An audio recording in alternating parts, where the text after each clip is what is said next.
Hello welcome everyone. आज हम लोग क्वेश्चन नंबर 13 को सॉल्व कर लेते हैं और आप भी एक बार अच्छी तरीके से उसको प्रैक्टिस कर लेना। बहुत सिंपल है। Okay, so let us begin. Question number 13 जो दिया है वो क्या है, देखो, a set of 3 coil having resistance 10 ohm, 12 ohm and 15 ohm are connected in parallel. हमारे पास 3 रेजिस्टर है, तीनों पैरेलल में कनेक्टेड है, राइट। और आप लोगों को पता है पैरेलल में कोई भी सिस्टम कनेक्टेड होता है तो वो किसी 2 पॉइंट के बीच में कनेक्टेड होता है, राइट। तो इसका मतलब है हमारे पास जो रेजिस्टर है वो तीनों रेजिस्टर 10, 12 और 15 का पैरेलल में कनेक्टेड है, कुछ इस तरीके से। ये एक रेजिस्टर हो गया आपका, और ये सेकेंड रेजिस्टर हो गया,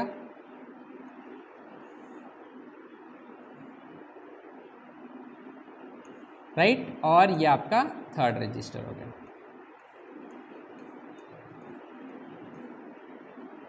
थर्ड रजिस्टर, ठीक है। इसका वैल्यू लिख लेते हैं, एक 10 है, एक 12 है, एक 15। तो ये 10 ओम का है, ये वाला 12 ओम का है और ये वाला 15 ओम का है, ठीक है।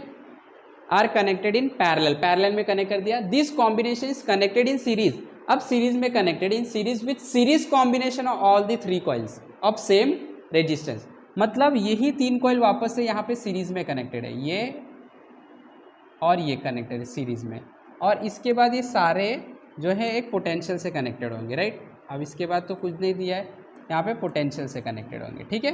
ओके, आगे क्या बोल रहे हैं, कैलकुलेट द टोटल रेजिस्टेंस, पूरे सर्किट का रेजिस्टेंस फाइंड करना है, and current through this circuit, total current भी फाइंड करना है। ये battery of EMF 4.1 volt is used, ये 4.1 वोल्ट का बैटरी, ठीक है।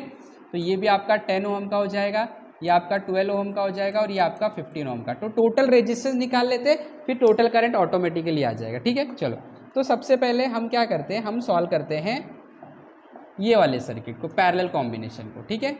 तो यहाँ पे मैं लिखूंगा सॉल्विंग पैरेलल कॉम्बिनेशन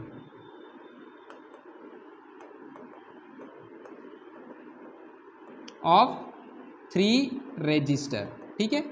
ओके, तो यहाँ पे हम लोग को क्या मिलेगा, आरपी, क्या फॉर्मूला होता है हम लोगों का, पैरेलल रेजिस्टर में 3 रेजिस्टर है तो R1, R2, R3 बराबर है upon R1, R2 plus, sorry ये R1 है ना, तो यहाँ पे R2, R3 आ जाएगा, राइट। ओके, प्लस ये R2 है ना, तो यहाँ पे R1, R3 आ जाएगा, प्लस ये R3 तो R1, R2 आ जाएगा, ठीक है। रख देते हैं वैल्यू R1, R2, R3। तो ये आपको मिल जाएगा resistance in parallel is equal to R1, R2, R3 का मल्टीप्लीकेशन हो रहा है 10 इंटू 12 इंटू 15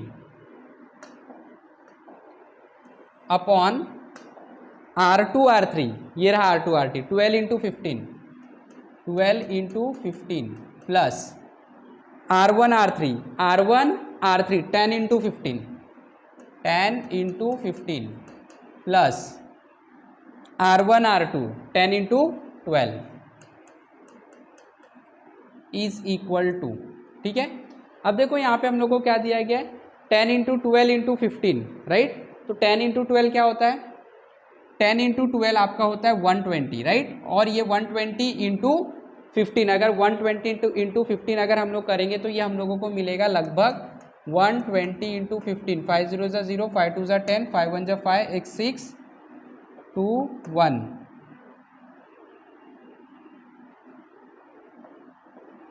720, ठीक है। सो 120 इंटू 15, ठीक, इसको मल्टीप्लाई कर लेते हैं तो आपको आरपी क्या मिलेगा, आपको आरपी मिलेगा 10 इंटू 12 कितना होता है 120, 120 इंटू 15 करोगे तो आप 1800 आ जाएगा, ठीक है। 12 इंटू 15 अगर आप करोगे तो ये 180 आ जाएगा, प्लस 150 आ जाएगा, सॉरी प्लस 120, तो ये आपका 1800 हो गया, 300, 450 हो गया, कैंसिल हो गया, 45 4 ज़ा 180 होता है, तो ये आपका आ गया 4 ओम। तो इसका रेजिस्टेंस 4 ओम आ गया, ठीक है। अब ये 4 ओम हो गया और ये 3 चारों सीरीज में कनेक्टेड हो गए, राइट। तो यहाँ पे हम लिखेंगे नाउ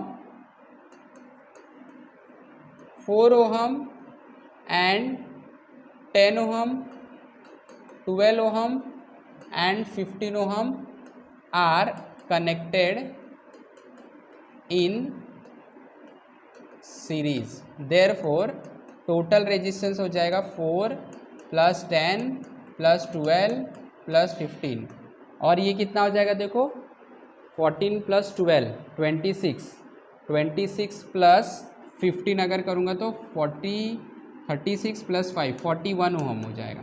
तो टोटल रेजिस्टेंस आपको सर्किट का 41 ओम मिल गया। अभी क्या निकालना है, टोटल करंट, ठीक है। तो करंट का फॉर्मूला क्या होता है, टोटल करंट, करंट क्या होता है, current is equal to voltage upon resistance. Voltage कितना है 4.1, रेजिस्टेंस कितना आया 41, राइट। तो 4.1 अपॉन 41 आप करोगे तो ये आपको मिल जाएगा 0.1 एम्पियर। तो ये आपका आंसर आ गया। तो आई होप कि सब लोग को समझ में आया। एक बार अच्छे से प्रैक्टिस कर लो, कॉन्फिडेंस आ जाएगा। Thank you very much.